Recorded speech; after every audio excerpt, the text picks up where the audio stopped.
Yan, nag-aakit kami ng beam yan, pataas. Katulong namin si sir, yan. Taling malupit to.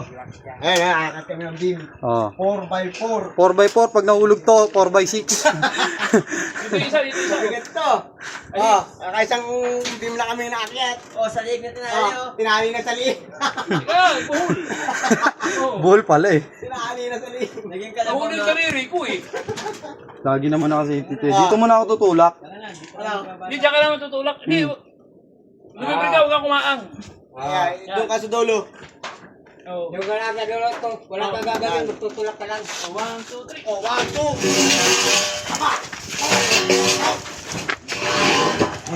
Sobrang nakatulak yan. Dito pare. Oh, Bato. wait lang ha.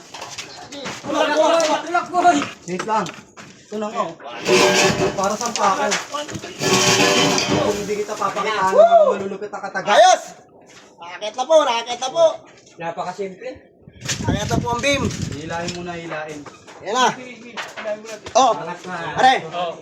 Oh, 1, 2, 1, 2. Sapa. Baka foreman ha. 1, 2. Sapa. Sige ba, kunti pa, sige ba. Tulog. Sige ba. Sapa. 1, 2, 3. Mano-mano lang ang ginamit namin.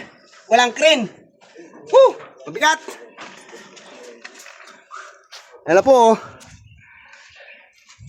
4x4. 200 kilos ang bigat. Wala yun, hindi. Walang 200 yan. Ayan. Kunin lang yan, 20... 20 tons. Basher.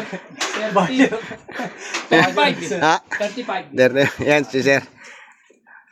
5 kilo lang. Magaling kang gopal ka. 5 kilo lang. Hirap na hirap nga tayo. 5 kilo lang yan.